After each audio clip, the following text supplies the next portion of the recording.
the negative. And here we are live. Welcome to Morning Minutes. Myself, Michael Bergio, Mark Novak, episode 223. Champions love a negative, losers run for cover. Mark, what are we talking about? You know what? Reviews is a big one. They're like, where were they 5 years ago or 10 years ago? No one really cared about, feedback online, didn't believe it, didn't know if it was true. It is substantiated. It is there. It is real. It's not going away. A bit like Uber. Yes. When Uber started giving these reviews with taxi drivers, I think that's when the world started getting really serious about, and also eBay. I think eBay started giving these extensive reviews on clients purchasing and selling. And now it's made its way to restaurants, it's made its way to real estate, but you've still got to be a bit of an eagle to work out the bullshit. 100%, because if you look over the last few years, now people there wasn't really accessible reviews up until recently. So people, they didn't care because there was no one reward where you could promote your good ones, and there was no repercussions of where clients can clearly see if you're doing something wrong. But now, when you look at real estate, you've got so many platforms and it's so public for reviews. I think Google reviews sort of started, but then you look at Facebook, you look at companies like Rate My Agent, and we all know how to, it's pretty clear how to promote it well. There's some agents out there. I know Josh Teslin, for one, who's had 550 positive reviews, and you can see how they handle the good stuff. But no one's talking about how to handle the bad stuff or how to spot the bad stuff. Because my mate said it really well. I know Lockie said it one day when I was talking about reviews, and his sort of attitude was they're all full of shit because people only put the good ones. When you see someone who may do 100 deals and they have 20 reviews, yes, it can mean they don't really promote it and care for it, but it also means that couldn't be only one out of 100 or 20 out of 100 are happy with your service. So they are pretty distorted, but I think the big takeaways that we'll go through today, there's great opportunities where if you get a negative comment or a negative review, but it's rightfully so, there's two different ways people handle it. Mark, do you want to go through the loser way first? Yeah, and also today I want to teach everyone how to where to go to find a good agent with reviews as well. So just remind me on the tail end to pick that up. But I think when you're getting a negative review, it's a brilliant opportunity to grow your business. And I think when you're getting a positive review, it's probably a little bit dangerous for you to be complacent. So at the end of the day, the reviews that are out there, you don't want to see them repeating in nature, because then you've really got a bad business. But if it is a new review and a different part of your business that you can actually lift up your game, what a great opportunity. I think yesterday was an example where we had clients in our office not happy, and we were going through that, sitting down, listening. Not only are we going to fix that problem, but we're permanently going to plug that problem in our business. That's an opportunity for a bad review gone well. Yeah. Well, Mark, let's go through that one. It was about a year ago. It was regarding Mona Vale Land. I had it come through. I'm not perfect, but I think we'll do this one because we were together when the negative review came in, and how we brainstormed it. And the gist of it was there was 5 family members buying a property. I was communicating with only one family member who was just sort of the spokesman for it. And the negative review came from his sister, not his wife, his brother's wife, sister. And basically they made an offer, wasn't high enough. Someone else made a higher offer, went back to him to increase the offer, said no, sold it to somebody else. But when we dug deep on that negative review, so it came in, it was well written, it was quite long, and it was really just on Facebook, I think it was. On Facebook, so it's quite public, and it's quite hard because you try and do everything right, and buying a property is a huge decision for someone, and also it's hard if they find that perfect property or that opportunity and they miss it. you know there's not always going to come up again. So your stomach sinks when that comes in, thinking that they didn't, I don't know, that it went wrong. But how we handled that, Mark, was first to investigate who's who, and we were able to turn, because she was irate. Like that, it's one. If you don't handle the negative review, I could have seen her posting a million of them everywhere. Anything I did for the rest of my career, like, could have been trolling, because she was very irate, and rightfully so, on what she thought had happened. Because I remember when we were speaking about it, Mark, it was just, you get to the conversation, you find out, and unfortunately the brother hadn't communicated to her what had happened.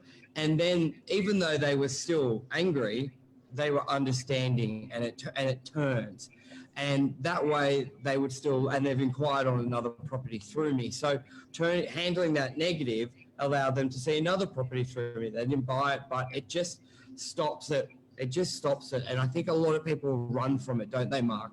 They delete it, they ignore it, pretend. Deleting it would be the worst. I think, to take it front on, to have to let the people know that you care, Yes. to let the people know how it got to this situation, because often they don't understand the perspective. They've got their perspective of how the situation happened, but they don't have any other perspective. So communicating that to people and saying, look, first of all, I'm sorry, and thank you for letting us know, and let's work through this situation, how this happened and how it can't happen in the future.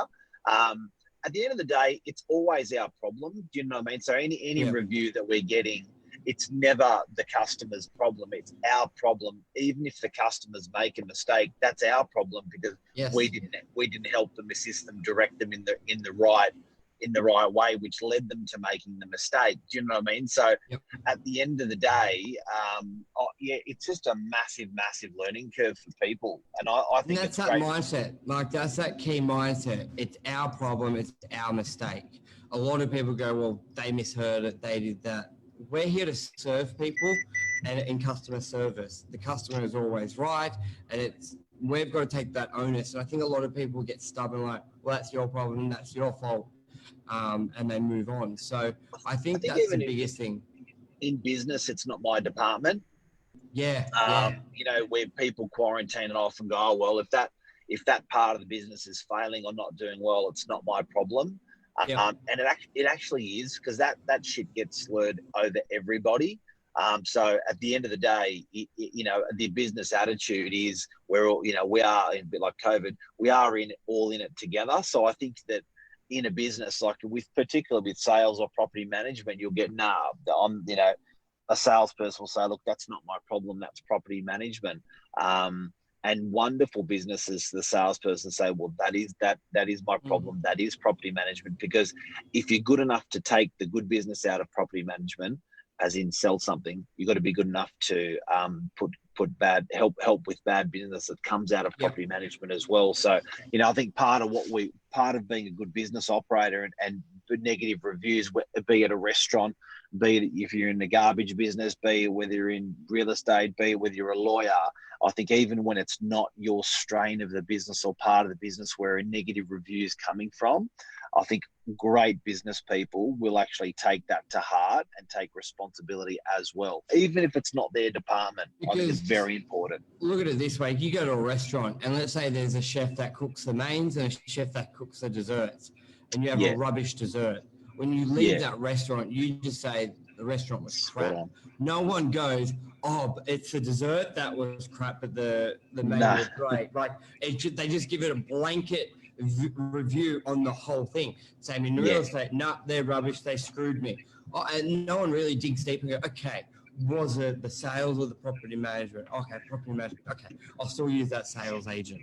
Like they don't really, you don't really get that chance to go through it that deeply. So that's why it's important. It's all one. Yeah, as you said, you celebrate all in the good experience and bad. Like if you someone, how many times we've had listings where it's had a review, it's had a recommendation from someone who had a great experience on property management, and they told that person, yep, they're great, but it was in relation to a sale.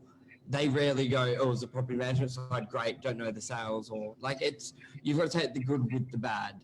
And you know what? That's a beautiful thing about the review platforms that are out there at the moment. There's sort of a direct connection to the people that are making management decisions in the business. Because believe it or not, sometimes someone can be unhappy with service and just not say anything or review it to the wrong person. Whereas the major review platforms are going direct to management of those companies to get fixed. Often companies are having issues and they don't know where that the issue needs to be fixed because they don't know where the issue is happening. So the review platforms and people actually that are going to those review platforms and complaining, that's really powerful stuff for great business operators. Really, you know exactly where you're going wrong straight away.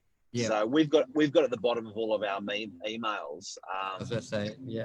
What is it? What does it say? It says tell the boss your feedback. So, and that's a direct link to basically yourself and Lisa. So it's on the bottom of every email. Sorry, it's just a me. Oh, is it just you? Well, I'm the boss.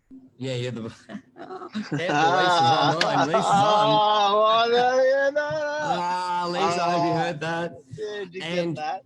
So another thing off the back of that, what Lisa does really, really well is when you get a negative review as a comment or post, address it publicly, because a lot of the time the customer is just trolling. Like, this is a new thing happening on social media, where a lot of people love to, Lisa just said, I'm the boss, Mark. I'm the boss of Mark. So you're in trouble. Now, a big thing, yes, I heard it. A big thing is a lot of people, like, trolling is a big thing. Social media, you see it with celebrities, but you also see it with businesses. Now, the amount of times I've seen a negative comment. Trolling's reviews. They're still reviews. Yep, 100%. Love it or lump it, they're not professional or they're not, but they're still an opinion, then they still are a review, even if they say, whatever. Just because they're not in the correct review platform section, a comment is a review. Everything someone says about you is a review. Now, good call. A lot of, I see a lot of businesses, they get a negative and they delete it, which then people just assume the worst. But what I really appreciate, which I see Lisa does a lot, you'll have the comment, then we find out the information. And obviously, as long as it's not personal information or something that shouldn't be public, you respond publicly, because, it's not just them who's reading it. There's hundreds, if not thousands of people reading it and seeing how you're responding and want to know the resolution of that issue to see if you are a good company or a good person or you're not.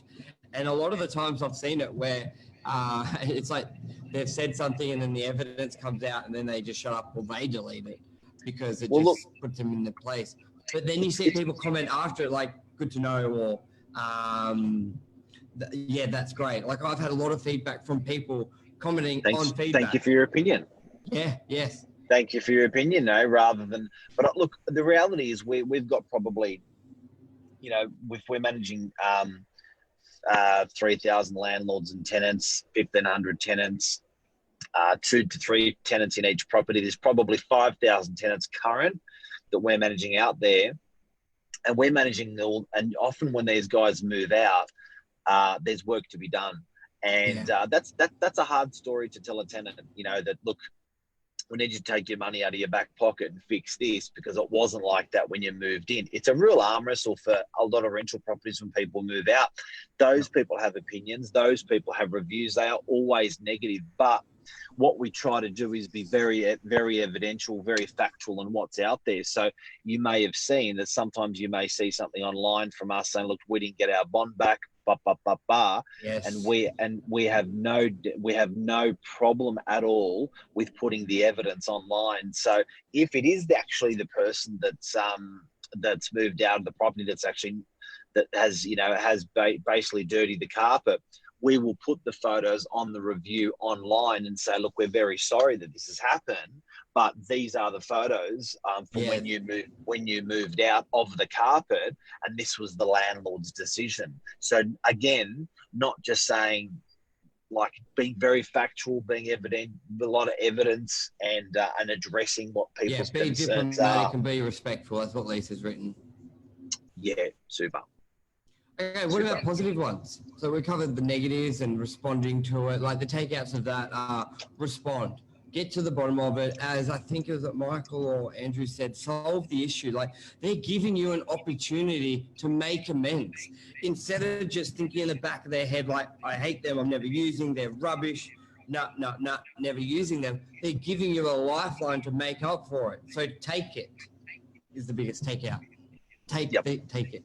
Okay, positive. But you want me to say how to find a great agent on reviews? Yeah. How do we do that? Okay, you want to sell in Nelson Bay. You got a client wants to sell in Nelson Bay. As a client, sorry, how would you find someone in Nelson Bay to choose to sell based on reviews?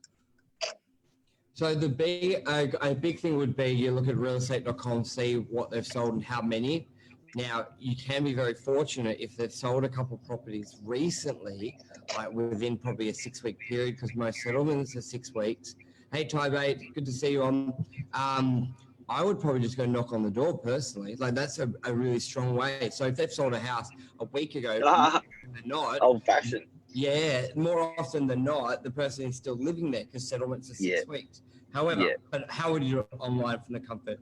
Now, you've got, for real estate, I would be looking at Facebook reviews, Google reviews, but probably the biggest one is Rate My Agent, which is a mutual, well, it was mutual, but now it's owned by Domain, it is a separate website on its own that landlords, tenants, buyers, and sellers can post a review. And what I like about this, they do really track that people don't make it up. So if it basically an IP address, if it does more than one, that it can be like, because sometimes you see agents create a fake email address and do the review themselves. So Rate My Agent, they've got a whole department making sure all the reviews are legit and from the buyer or the seller. Angelo, Ella, Anmar, good to have you on. We're talking about positive and negative reviews. If you just joined in, and Angelo's number one on Rate My Agent DY for reviews. Yes, so he works it. He does really well. How else, Mark?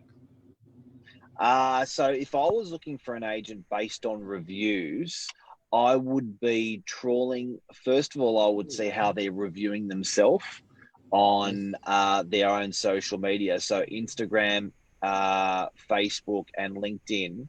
I would see how they review themselves, how they report to the market, how they, their level of sales that they're doing, what sort of person they are. I think how you review yourself or present yourself is very, very important on reviews. Second to that, I then think, I know realestate.com runs a review platform on realestate.com.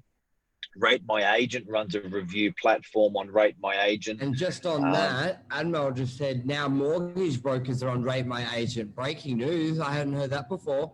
Big. Yeah, wow. Yep. Wow. So brokers are reviewing agents, or this is for reviewing your broker? Or Admiral, is that buyers reviewing the broker or agents reviewing the broker? That will be big. Rate My Agent has a free option and a paid option for agents. The agents who pay seem to rate a lot higher. Now, the paid option, I think, is just to have a bigger, like a little ad, but sponsorship.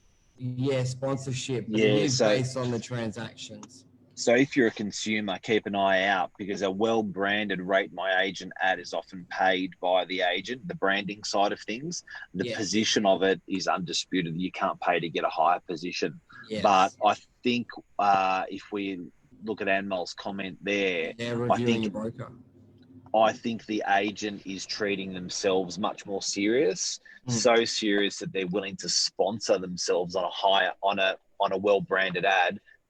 And then they're treating the whole Rate My Agent thing much more serious. They're paying for it. And they're getting Rate My Agent now, actually. Hey? I'll bring up Rate My Agent while we got it. If you want to keep going through, bring it up. And I find I often put a pitch in of this person's great or this person's good, awesome. that's a really good way to get a good review on someone, one person, because what happens is there begins to be a pattern. So you'll see that you put on your social media, hey guys, I'm looking for a good air conditioning person. There'll be 10 people nominated, but there'll be one person nominated 4 times. And you go, okay, this guy's probably the better of the 10. It's almost like your own review platform. Yeah, that's big. All right. Anything else you want to add, Mark, or that's a wrap? I've got a new green screen. Beautiful. Do you want to see it? Yeah. See it. Oh, I was going to say nice. Alrighty, guys. Yeah, well, that's it there. It won't come up on the other one because it's green. That's what the other one's programmed to not. Yeah. Do you want me to put it up for you? Yeah, we'll do that. And we'll talk about it tomorrow. But we won't keep everyone. Thanks for joining. We'll be back on Saturday morning, Breakfast with Novak as well. And this will be podcast. Look at that. Look at that. Yeah, you're matching me now. All righty. Thank you, everyone. See you guys. Love ya. Bye.